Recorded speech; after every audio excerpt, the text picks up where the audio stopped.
Sveiki, mėly raseiniškiai, ir vėl kviečiame prisijungti prie mūsų Raseinių naujienų pokalbio su mūsų rajono meru Arvydu Nekrošiumi. Sveiki. Sveiki, gyvi. Kągi, turime iš tikrųjų nemažą šūsnį ir gyventojų klausimų. Pradėsime nuo tokių savaitės, sakykime, aktualijų mūsų rajone ir atsakinėsim į mūsų raseiniškių klausimėlius, kuriuos jie uždavė vakar. Ir pradėkim galbūt nuo to, kad vis dėlto tikrai skaudus yra įvykis mūsų įmonės Šatrijos uždarimo ir jeigu aš teisingai suprantu, jisai vyks oficialus nuo Liepos 21, jie stabdys savo veiklą ir pagal svetainės rekvizitai duomenys be darbo liks 120 rajono gyventojų. Neseniai jūs, merė, buvote susitikęs su užimtumo tarnybos atstovais. Yra kažkoksai planas, kaip padėti tiems žmonėms? Užimtumo tarnyba konstatuoja faktą, kad viskas bus sklandžiai. Tačiau aš tokio optimizmo neturiu, nes paprastai, kai toks didelis kiekis žmonių atleidžiamas, netenka darbo, tai yra masė problemų. Pradžiai yra didžiausia bėda, tai yra dokumentų paprastas sutvarkymas. Tiesiog. Tai mūsų užimtumo tarnyba tokių pajėgumų neturi vienu metu priimti tiek žmonių. Tai aš klausiau, sakau, gal reikia kažkokios pagalbos iš aukščiau, iš ministerijų, iš kitų įstaigų, kad jums pagelbėti susitvarkyti su tokiais srautais. Tai, sakė, galbūt reikėtų, bet susitvarkysim. Tai turbūt pasižiūrėsim, pabandysim, gal tai pasakysiu, kreiptis į ministeriją, nors čia ne mūsų darbas, bet, kaip sakant, žmonės vis tiek mūsų, tai dėl jų pasistengsim, kad pradžiai bent jau tos dokumentus sklandžiai priimtų, sutvarkytų ir panašiai, kuo per trumpesnį laiką. Kita problema tai yra žmonėms, ką toliau daryti. Nes užsidaro įstaiga, žmonės netenka pajamų. Užimtumo tarnyba kažkurį laiką jiems teiks finansinę pagalbą, bet galiausiai, kaip išsakė, pavasarį maždaug atsiras didžiausia bėda, kai žmonės nebeturės nei pinigų, nei galimybių kažkokių persikvalifikavimam ar kažkokiem kitokiem darbam, nes ten yra pagrindė moterų kolektyvas, pagrindė siuvėjai. Ir persikvalifikuoti į kažkokią kitą profesiją yra pakankamai sudėtinga, tai mano žiniomis verslas šiek tiek pagelbės. Tai kalbėjom su Rosvaldu, jisai į savo įstaigą Danspiną dalį darbuotojų norėtų priimti. Marvelitoj turbūt taip pat atsirastų darbo vietų, tačiau ne 120 žmonių, nes tai yra skaičius milžiniškas kaip mūsų rajonai. Ir žmonėms bus iššūkis. Aišku, dalis žmonių yra arti pensinio amžiaus, kur galbūt galės anksčiau išeiti į pensiją, galbūt kažkokius kitokius sprendimus priimti gyvenime, gal kažkur kitur įsidarbins. Tačiau tokio optimizmo, aš asmeniškai neturiu kaip užimtumo tarnyba. Manau, kad bus tikrai sudėtinga, bus tikrai sunku ir gyventojams bus ne vienas iššūkis, kaip paskui gyventi. Ir kitas toks ūkiškas klausimas. Šią savaitę Maironio gatvėje, namo numeris 12, buvo nuimti pastoliai, nors iš tikrųjų darbai, sakykime, tai bent jau vizualiai buvo to daugiabučio namo įšaldyti jau senokai. Ir tas nuogas pastatas ir be stogo su plėvele, jų ateitis šito daugiabučio namo gyventojų yra kokia, kas ten yra įvykę, konfliktinė situacija su darbų vykdytojais? Ten vykdytojai konfliktavo su projektuotojais, o paprastai tariant, vykdytojai pamatė, kad projektas, kaip čia švelniau pasakius, labai prastos kokybės, gal tokį pasakysiu, vertinimą. Čia dėl tam tikrų dalių trūkumo, mazgų neišbaigimo, priešgaisrinių reikalavimų ir taip toliau. Tai toks atviras klausimas, aišku, ką veikė ligtol visi specialistai, kurie vertino tą projektą. Tas projektas, priminsiu, labai senas. Klausimas, kaip jį nupirko, priėmė ir taip toliau. Čia turbūt mūsų vidinis tyrimas parodys tą situaciją, tačiau gyventojai lieka įkaitais to kažkada padarytų sprendimų.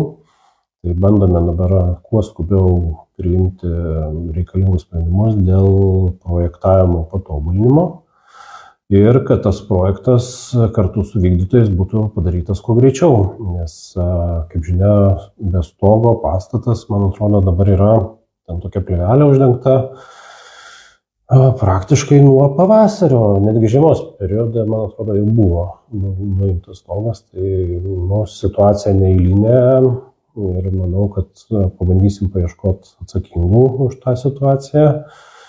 Iš gyventojams pažiūrėsim, kad tai kuo mažiau kainuotų, nes aš įsivaizduoju, kai stogo nėra, ten ir subėga turtas ir sienos ir visokie kitokie nuostoliai gali atsirasti.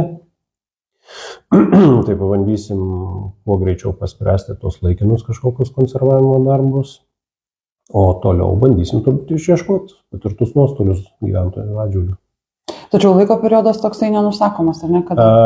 Aš bijočiau prognozuoti, nes mūsų noras kuo greičiau pagelbėti gyventojams, kad tas projektas įvyktų, tos pakeitimus pačio projekto kuo greičiau padaryti, kad vėl nebūtų užstrigta kaip su kultūros centru. Kažkada kažkurie žmonės nepadarė reikalingų sprendimų ir buvo pakabintas pridavimas. Tai irgi noras kuo greičiau, kad išspręsti tą klausimą ir gyventojams kuo greičiau tą pastatą sutvarkyti ir priduoti.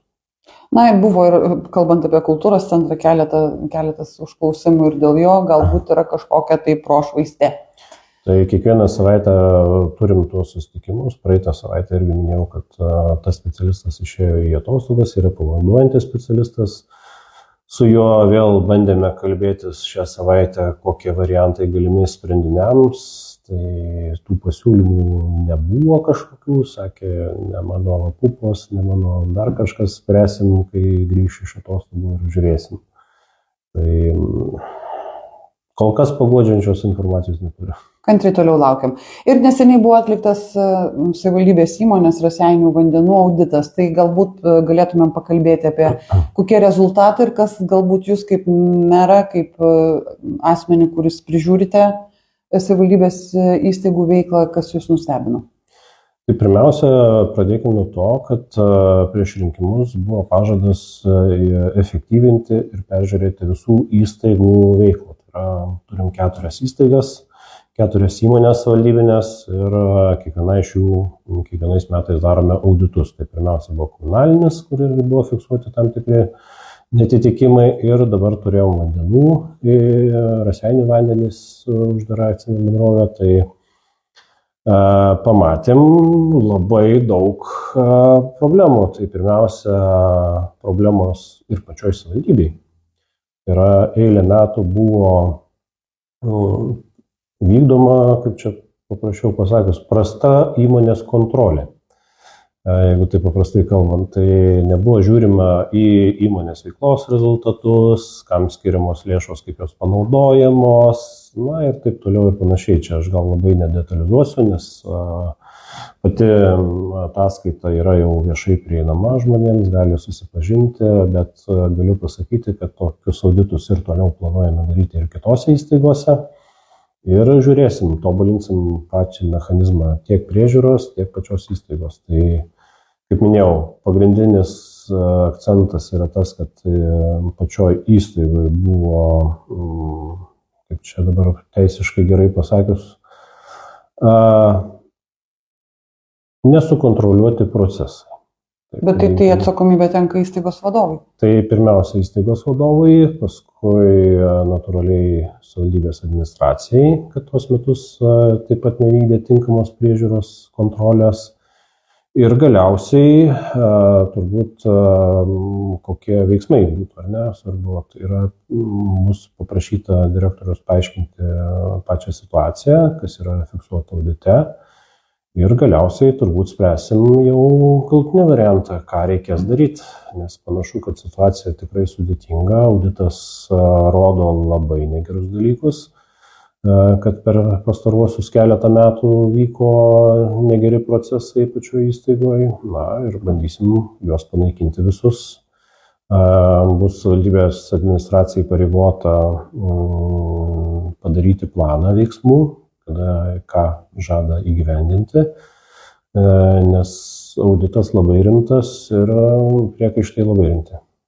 Lauksim tęsinio, na ir pereinam galbūt prie žiūrovų klausimų, nes be abejonės kiekvienos klausimas ir skaudulys yra aktualus. Ir ponia Irena klausia, ar bus perėję prie centrinio įėjimo į kapines. Na, toks iš tikrųjų logiškas labai klausimas, turint mintyje ten tą vis dėlto judesį automobilių. Tai aš tą klausimą iš anksto šiek tiek mačiau, tai spėjau ir pasiruošti, kad ne taip savo pasišnekėti, bet ir su faktais. Tai mes esame kreipęsi į Via Lietuva dėl tos perėjos turbūt ne kartą, bet pagrindinis argumentas yra jų, kad tai vieta, kur yra, nes tas kelias primenu, kad yra Via Lietuvos, ne Raseinių savivaldybės, tai sprendimą priima Via Lietuvoje. Tai ta vieta konkrečiai yra posūkis ir galimai akloji zona, kur ant posūkio negalėtų įvertinti, ar gyventojai kerta kelią ir taip toliau, ir galimai ta pėsčiųjų perėja būtų labai pavojinga. Tai mes tada į tai atsakėm, kad gal galima toliau kažkur padaryti, jeigu toje vietoje negalima. Tai panašu, kad galbūt tos variantas ir galimas, tačiau specialiai pasiėmiau jų atsakymą,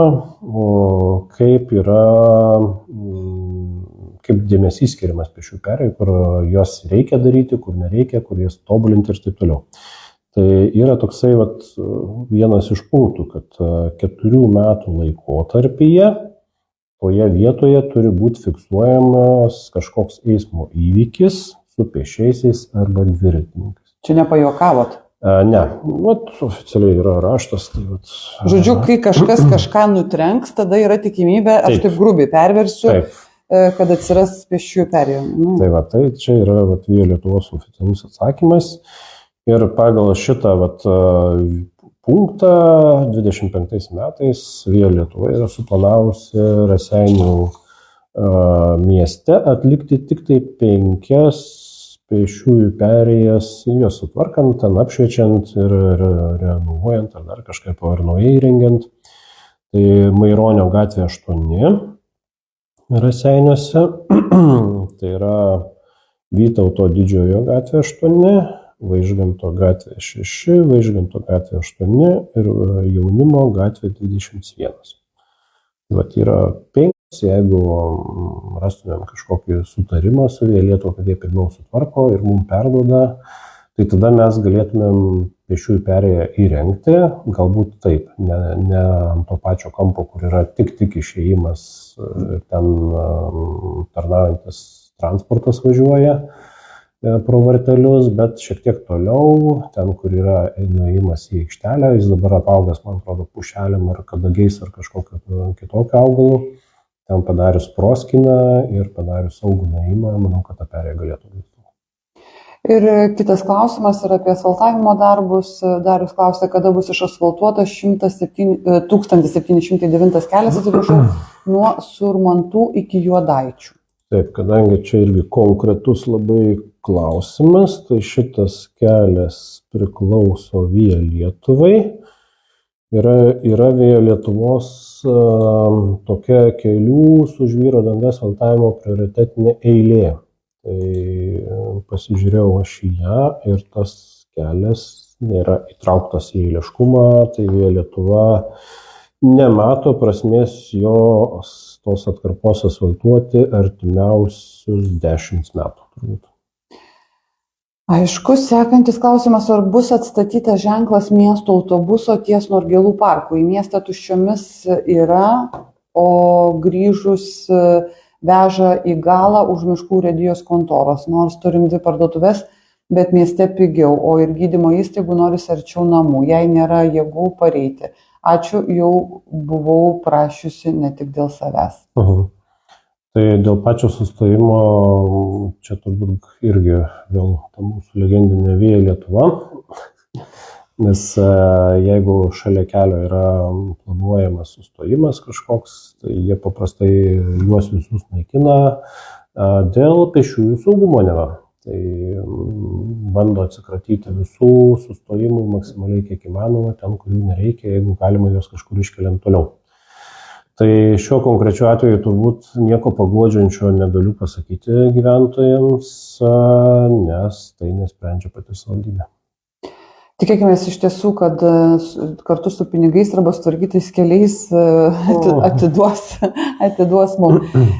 Taip, kitas klausimas yra taip, ponios Daivos, apie greičio kalnelį. Ar būtų galima įrengti greičio ribojimo kalnelį ties įvažiavimu į Stonų gatvę nuo automagistralės pusės? Panašu, kad dauguma mūsų vairuotojų miesto ženklas negalioja. Na, iš tikrųjų, labai logiškas klausimas ir galbūt ko reikėtų, kad ar kažkokio raštiško kreipimosi žmonių? Vėlgi, šis kelias priklauso Lietuvai.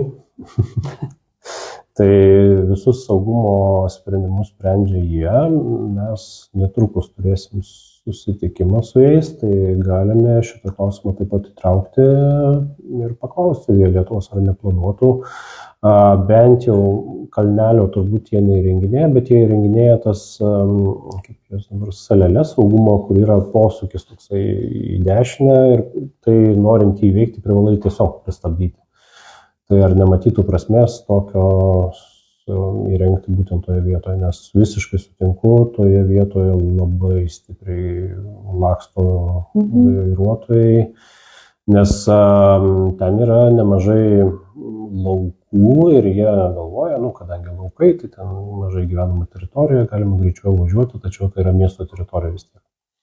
Tai dėl to saugumo salelės tikrai pabandysim pašnekėti ir paklausim, ką jie galvoja. Kitas klausimas yra apie Raseinių vandenis ir gyventojų Eugenija klausia, ar kada Raseinių vandenis sutvarkys trasos galą ties Žemaičių gatve 18 namo per gatvę, nes iš pagrindinio šulinio neišteka, o grįžta atgal po mano miegamojo langui. Tęsiasi jau 30 metų, o rezultato nėra. Kreipiausi ir į Seimo narį, ir į seniūną, į buvusį merą ir niekas nieko Ten įdomu paviršinis vanduo ar kažkoks? Aš jeigu suprantu, tai jeigu iš pagrindinio šulinio neišteka, tai ko gero, kad paviršinis? Žiūrėkit, aš dabar gal neatsakysiu, pasižiūrėsiu, kokia ten ta situacija, kas ten yra nutikę ir tada pabandysim išspręsti šitą klausimą. Taip, Gintautas klausė, sveiki, turiu klausimą, Ariogaloje Taurupio gatvė nuo Maksimos link Paliepių, ar yra planuojama jos rekonstrukcija? Šiuo metu pagal eiliškumą artimiausiu metu neplanuojama, kiek žiūrėjau. Taip, dėl invazinių šliužų. Toks įdomus klausimas yra, ar galbūt yra kažkoks projektas jų naikinimui, Girkalnio gyventojas klausia. Šiuo metu tokio projekto nėra, paprastai gyventojai patys naikina. Tai jeigu valstybė skirtų kažkokį finansavimą, dėmesį, manau, kad mūsų savivaldybė tą programą įgyvendintume be problemų, nes tikrai gyventojai turi problemų. Tikrai turi. Ir su šliužais, ir su tais vadinamais barščiais, kur pavojingi augalai, tai abu reikėtų tikrai naikinti sistemiškai. Pagrindinė kova su šliužais yra žolės pjovimas. Tai, kaip bebūtų keista, dabar vėl Lietuva nusprendė nebepjauti pakelių. Jie pjauna tik tai metrą iki stulpelio, o visą kitą palieka. Tai puikiai terpė visokiem invaziniam parazitam veistis ir kartu tiem patiem augalam, kurie yra pavojingi, augti tose vietose. O miesto teritorijose, miestelių teritorijose, tai didžiausia kova galima, tai yra pjaunant, tvarkant teritoriją. Nes šliužai mėgsta drėgną, šešėliuotą vietą. Jeigu yra žolė nupjauta, saulė, ten kiti gyvūnai galimai kelia grėsmę tiem šliužam, jie tenais paprastai nesivys. Man atrodo, Lietuva šiemet mus nusprendė apželdinti. Bioįvairovę turbūt padidinti tame tarpe šliužų. Aš dažnai nesugalvoju, ar mane tai džiugina, bet kad liūdina, tai faktas. Taip, dabar klausia ponia Laimutė.